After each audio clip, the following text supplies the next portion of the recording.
Shri A സമ്പത്ത്, കോൺഗ്രസ് പ്രതിനിധി നമ്മോട് സംസാരിക്കുന്നത് ഇത് വലിയൊരു പ്രശ്നമൊന്നുമല്ല.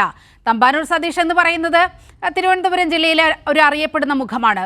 പത്മജ പോയപ്പോഴും വളരെ കൂളായിട്ടാണ് നേതൃത്വം ഈ വിഷയത്തിൽ പ്രതികരിച്ചത്. അവർ പോയാൽ ഒന്നുമില്ല.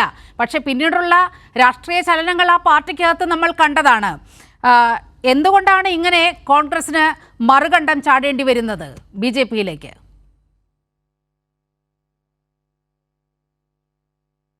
എട്ടാമത് ലോക്സഭയിലേക്ക് തെരഞ്ഞെടുപ്പ് അടുത്തിരിക്കുന്ന ഒരു വേളയിൽ പ്രത്യേകിച്ചും ഔപചാരികമായ തെരഞ്ഞെടുപ്പ് പ്രഖ്യാപനം ഔദ്യോഗികമായി വന്നില്ല. തെരഞ്ഞെടുപ്പ് കമ്മീഷൻ ഇപ്പോൾ അത് 3 അംഗങ്ങളുള്ള തെരഞ്ഞെടുപ്പ് കമ്മീഷൻ ഒന്നായി ചുരുങ്ങി. അതിലേക്ക് തിരക്കിട്ടിന് 2 പേരെ അവരുടേതായിട്ട് തന്നെ ഇന്ത്യ ഗവൺമെൻറ്റിൻ്റെ ആജ്ഞാനുവർത്തികളായിട്ടുള്ള ആളുകൾ വരും എന്നുള്ളതിനെ സംബന്ധിച്ചെല്ലാം നമുക്കെല്ലാം അറിയാം അത്തരം കാര്യങ്ങൾ.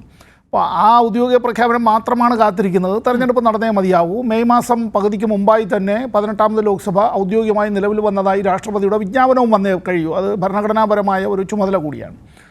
ഇവിടെ പ്രൊഫസർ റോണി ഈ കാര്യങ്ങളെ ഇപ്പം ഞാനും അദ്ദേഹവും ആദ്യമായിട്ടാണെന്ന് തോന്നുന്നു നമ്മളിങ്ങനെ ഈ കൈരളി പീപ്പിളിൻ്റെ ഒരു ചർച്ചയിൽ നമ്മൾ ഒരുമിച്ചിരിക്കുന്നത്.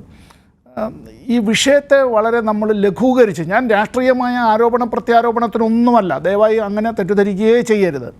ഞാൻ കോൺഗ്രസിനെ ആക്ഷേപിക്കാനോ അധിക്ഷേപിക്കാനോ അല്ലെങ്കിൽ അങ്ങനെ അവരെ ആരെങ്കിലും പരിഹസിക്കാനോ ഒന്നുമല്ല. ഈ ഒരു കാര്യത്തിൽ ഒരു സംഘടനയുടെ വിഷയമാണ്. സംഘടനയുടെ വിഷയമെന്നത് നിർബന്ധമായും അത് കോൺഗ്രസിൻ്റെ സംഘടനാപരമായ ദൗർബല്യത്തെ വെളിപ്പെടുത്തിക്കൊണ്ടിരിക്കുന്നൊരു വിഷയമാണ്. മണ്ടപഴുത്ത തെങ്ങിൻ്റെ ചുവട്ടിൽ പിന്നെ കിളച്ചിട്ട് കാര്യമില്ല എന്ന് ഞങ്ങൾ ഈ തിരുവനന്തപുരം ഭാഷയിൽ, പഴയ തിരുവിതാംകൂർ ഭാഷയിൽ ഞങ്ങളിങ്ങനെ പറയും. ഇന്നത്തെ കോൺഗ്രസിൻ്റെ ദുര്യോഗം എന്നത് അതാണ്. അത് മുടി മുതൽ അടിവരെ, അടിമുതൽ മുടി വരെ ഈ അപചയത്തിന് സംഘടനാപരമായി ഇത് വിധേയമായിക്കൊണ്ടിരിക്കുകയാണ്. ഈ തെരഞ്ഞെടുപ്പ് കാലത്ത് മാത്രമായി പരിഹരിക്കാൻ കഴിയുന്ന ഒരു കാര്യമല്ല. ഒരു രാഷ്ട്രീയ പാർട്ടി എന്നുള്ള നിലയിൽ കൃത്യമായി അതിൻ്റെ സംഘടനാ സമ്മേളനങ്ങൾ വിളിച്ചു ചേർത്താൽ സമാധാനപരമായി ബൂത്ത് തലം മുതൽ മുകളിലേക്ക് നടത്താൻ കഴിയാത്തതായ ഒരു പാർട്ടി, ഒരു ചെറിയ പാർട്ടിയല്ല, ഞങ്ങളെക്കാൾ വലിയ പാർട്ടിയാണ്. ഈ സ്വതന്ത്ര ഇന്ത്യയിൽ ഏറ്റവും കൂടുതൽ കാലം ഇന്ത്യ ഭരിച്ചതും ഇന്ത്യയിലെ ബഹുഭൂരിപക്ഷം സംസ്ഥാനങ്ങളിൽ അങ്ങനെ ഒരു വലിയ കാലയളവ് ഭരിക്കാനായി കഴിഞ്ഞതുമായിട്ടുള്ളൊരു പാർട്ടിയാണ്. ഇന്നത്തെ അതിൻ്റെ അവസ്ഥയെ സംബന്ധിച്ചോ പാർലമെൻറ്റിൽ അംഗബലത്തെക്കുറിച്ചോ അത്തരം കാര്യങ്ങളിലുള്ള ഒരു തർക്കത്തിനുമില്ല. ഞാനതിൽ പ്രൊഫസർ റോണിയോട് ഞാൻ സ്നേഹപൂർവ്വം ആ കാര്യത്തിൽ ഞാനൊരു തർക്കത്തിനുമില്ല. അപ്പോൾ അത് വേണമെങ്കിൽ തിരിച്ചും പറയാം, നിങ്ങൾ ഇടതുപക്ഷം യു ഹാവ് ഷങ്ക്. ഈ പഴയ ഇംഗ്ലീഷ് സിനിമയുണ്ടല്ലോ, honey I shrunk my kids എന്ന് പറഞ്ഞിട്ട് ചുരുക്കി എന്ന് പറഞ്ഞിട്ട് ഒരു പഴയൊരു ശാസ്ത്ര നോവലിനെ അധിഷ്ഠിതമാക്കി അതിലൊരു വാചകം പോലെ അങ്ങനെയൊക്കെ വേണമെങ്കിൽ നമുക്ക് അങ്ങോട്ടും ഇങ്ങോട്ടും കുറ്റാരോപണം നടത്താം. പക്ഷേ കേരളത്തിൻ്റെ മുഖ്യമന്ത്രി സഖാവ് പിണറായി വിജയൻ ഇന്ന് പറഞ്ഞ കാര്യം അത് കോൺഗ്രസ് നേതൃത്വത്തെയും ഇരുത്തി ചിന്തിപ്പിക്കേണ്ടതാണ്.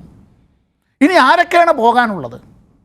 കോൺഗ്രസിനെ ഈ ഇന്ത്യയിൽ അതിനെ നട്ടു നനച്ചു വളർത്തി അതിൻ്റെ നിർണായകമായ നിമിഷങ്ങളിൽ അത്തരത്തിൽ നെഞ്ചുകൊടുത്തു നിന്നവരായിട്ടുള്ള ആളുകൊണ്ടും അർത്ഥം കൊണ്ടും അത്തരത്തിൽ നിന്നിട്ടുള്ള തലമുറകളായി അങ്ങനെ തന്നെ ആ വിധത്തിൽ നിന്നിട്ടുള്ള നിരവധി കുടുംബങ്ങളിൽ നിന്നുള്ള കോൺഗ്രസിൻ്റെ വളരെ തലപ്പത്തുള്ള, ഇപ്പോൾ ഞാനതിൽ രാഹുൽ ബ്രിഗേഡ് എന്നൊന്നും പറയുന്നില്ല, പക്ഷേ ശ്രീ രാഹുൽ ഗാന്ധിക്ക് അത്തരത്തിൽ വിശ്വസ്തരായി വലതുവശത്ത് നമ്മൾ പറയുമല്ലോ, അത്തരത്തിൽ ജസ്റ്റ് ലൈക്ക് ദ ഫെയ്ത്ത്ഫുൾ ലെഫ്റ്റനൻസ് എന്നൊക്കെ പറയുന്ന പോലെ ഞാനത് ലോക്സഭയിൽ കണ്ട കാര്യം.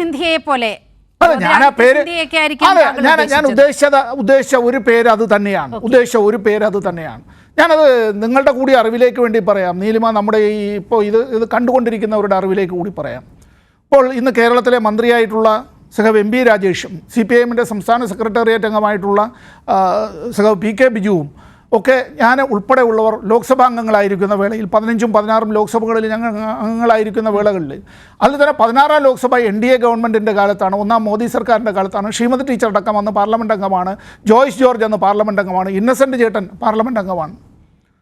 നിരവധി വിഷയങ്ങളിൽ BJP-യുടെ ജനദ്രോഹ നടപടികൾക്കെതിരായി, അത്തരത്തിൽ പാർലമെൻ്ററി ജനാധിപത്യത്തെ അപഹസിക്കുന്നതിനെതിരായി, അവരുടേതായ ഏകാധിപത്യ സ്വഭാവം മറന്നേക്ക് പുറത്തു വരുന്ന വേളകളിൽ ഞങ്ങൾ പലപ്പോഴും ചില എക്സ്ട്രാ പാർലമെൻ്ററി എന്ന് പറയാവുന്ന നിലയിലേക്ക്, അത് പാർലമെൻറ്റിൽ നൽകിയ ഞങ്ങളുടെ നോട്ടീസുകൾ അംഗീകരിക്കാതിരിക്കുക, 0 ഓവറിൽ ഞങ്ങൾ നൽകിയിട്ടുള്ള നോട്ടീസുകൾ, ആ നോട്ടീസുകൾ മാറ്റിവെച്ചുകൊണ്ട് ഞങ്ങൾക്ക് ശേഷം നൽകിയിട്ടുള്ള മീനാക്ഷി ലേഖയുടെ, ഇപ്പോൾ ഒരു തെരഞ്ഞെടുപ്പിൽ അവർക്ക് സ്ഥാനാർത്ഥിത്വം ഇല്ല എന്നറിയുന്നു BJP-യുടെ, അതുപോലെ തന്നെ പ്രഹ്ലാദ് ജോഷിയുടെ, അവരെല്ലാം 0 ഓവറിലൊക്കെ 12-15 മിനിറ്റൊക്കെയാണ് പ്രസംഗം പോലെ. അതെല്ലാം ചെയറിൽ നിന്ന് കൊടുക്കുന്ന അനുമതിയാണ്, ചോദ്യം ചെയ്യാൻ പാടില്ല എന്ന് പറഞ്ഞാലും എല്ലാവർക്കും മനസ്സിലാകും എന്താണ്.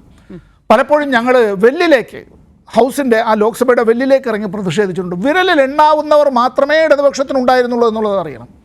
ജ്യോതിരാദിത്യ സിന്ധ്യ എല്ലാം ആ കാലത്ത് ഞാൻ പറഞ്ഞ ആ സമയമുണ്ടല്ലോ, ഇങ്ങനെ മുഷ്ടി ചുരുട്ടി വന്ന് ഞങ്ങളുടെ കൈകളിൽ തൊട്ടുകൊണ്ട് കെട്ടിപ്പിടിച്ചുകൊണ്ട് പറഞ്ഞത് comrades well done, comrades well done. എന്നിട്ട് അദ്ദേഹം തൻ്റെ കൂടെയുള്ള കോൺഗ്രസിൻ്റെ പല ചങ്ങാതിമാരോടും അവരുടെ അടുത്ത് പറഞ്ഞിട്ടുള്ളത് നിങ്ങൾ ഇടതുപക്ഷത്തെ കണ്ടുപഠിക്കുക എന്നുള്ളതാണ്. ഞങ്ങൾ ഉയർത്തിയതായ വിഷയങ്ങൾ, അതിന് ഗവൺമെൻറ് വാസ്തവത്തിൽ പ്രതികൂട്ടിലാകുന്നതായിട്ടുള്ള നിരവധി കാര്യങ്ങൾ, പാർലമെൻ്ററി സംവിധാനത്തെ ആ വിധത്തിൽ എങ്ങനെയെല്ലാം to grill the treasury benches, ഗവൺമെൻറ്റിൻ്റെ തെറ്റുകളെ തുറന്നു കാണിക്കാൻ, അതിന് അവർ അനുവദിക്കാത്ത വരുന്ന അത്തരം ഒരു സാഹചര്യങ്ങൾ, എക്സ്ട്രാ പാർലമെൻ്ററി അത്തരം കാര്യങ്ങൾ. ഇപ്പോൾ ഇത്തരം വിഷയങ്ങളിലെല്ലാം ഇടതുപക്ഷം എടുത്തിട്ടുള്ളൊരു നിലപാട്. ഞാനീ പറഞ്ഞ ഒരാളുടെ കാര്യം നീലിമ ചൂണ്ടിക്കാണിച്ചത് കൊണ്ടാണ് കോൺഗ്രസിൻ്റെ തന്നെ 10 മുഖ്യമന്ത്രിമാർ ചില ആളുകളാണെങ്കിൽ കൂട്ടത്തോടെയാണ് പോയിട്ടുള്ളത്. ചില ആളുകൾ തിരിഞ്ഞു നോക്കിയപ്പോൾ തങ്ങളുടെ പിന്നിൽ MLA പോലും ഉണ്ടായിരുന്നില്ല. ഒരു ഉദാഹരണം മാത്രം നോക്കൂ നമ്മൾ, ഒരു ഉദാഹരണം എങ്ങനെയാണ് നീതീകരിക്കാൻ കഴിയുക? അഭിഷേക് മനു സിംഗ്വി എന്ന രാജ്യസഭയിലേക്കുള്ളൊരു സ്ഥാനാർത്ഥി ചെറിയ ആളല്ല, ഈ വളരെ സീനിയറായ നമ്മുടെ സുപ്രീം കോടതിയിലെ അഭിഭാഷകനാണ്. അദ്ദേഹത്തിൻ്റെ പിതാവാണ് ലോക്പാലിന് ആധാരമായിട്ടുള്ള ബില്ല് അന്ന് സ്വതന്ത്ര അംഗമായിരുന്നു പണ്ഡിറ്റ് നെഹ്റുവിൻ്റെ കാലത്ത്. അദ്ദേഹം കൊണ്ടുവന്നതാണ് പിന്നീട് ഈ ലോക്പാൽ. ആ ലോക്പാൽ ബില്ല് തന്നെ അവതരിപ്പിക്കുന്നതിൻ്റെ കരട് ആ ഒരു ഡ്രാഫ്റ്റ് ബില്ല് ശ്രീ സിംഗ്വി അധ്യക്ഷനായ parliamentary standing committee for personal public grievances law and justice, ഞാനതിൽ അംഗമായിരുന്ന ആളാണ്. അദ്ദേഹത്തോടൊപ്പം പ്രവർത്തിച്ച ഒരു അനുഭവത്തിൽ പറയട്ടെ, ഇദ്ദേഹം പറഞ്ഞൊരു കാര്യമില്ലേ, ജയിക്കേണ്ടതായ ഒരു സ്ഥാനാർത്ഥി കോൺഗ്രസ് അധികാരത്തിലുള്ള ഹിമാചൽ പ്രദേശിൽ, ഉത്തരേന്ത്യയിൽ കോൺഗ്രസ് അധികാരത്തിലുള്ള ഒരേ ഒരു സംസ്ഥാനമാണ്, അതുകൂടി ഓർക്കണം. അവിടെ ഉറപ്പായും ജയിക്കും അല്ലേ? എല്ലാവരുടെയും വിശ്വാസം അങ്ങനെയാണല്ലോ. ശ്രീ ജയചന്ദ്രൻ ഉൾപ്പെടെയുള്ള മാധ്യമ പ്രവർത്തകരെല്ലാം അങ്ങനെ തന്നെ വിശ്വസിച്ചിട്ടുണ്ടാവും, നീലിമയും മറ്റുള്ളവരുമെല്ലാം അങ്ങനെ വിശ്വസിക്കുമ്പോൾ. പക്ഷേ അവിടെ രാജ്യസഭയിലേക്ക് എത്തിയത് ആരാണ്? ബിജെപിയുടെ പ്രതിനിധി. എങ്ങനെ സംഭവിച്ചു? അദ്ദേഹം തന്നെ പറഞ്ഞല്ലോ, എന്നോടൊപ്പം അത്താഴമുണ്ടവരും എന്നെ കെട്ടിപ്പിടിച്ചവരും നേരത്തെ എനിക്ക് വിജയം ആശംസിച്ചവരും വോട്ട് ചെയ്യാൻ പോയി ഇങ്ങനെ ചെയ്യുമെന്ന് ഞാൻ പ്രതീക്ഷിച്ചില്ല. അദ്ദേഹത്തിൻ്റെ ബോഡി ലാംഗ്വേജും അദ്ദേഹത്തിൻ്റെ വാക്കുകളും, അത് യൂട്യൂബ് ബ്രൂട്ടസ് എന്ന് അദ്ദേഹം പറഞ്ഞില്ല എന്നുള്ളതല്ലേ ഉള്ള അർത്ഥം.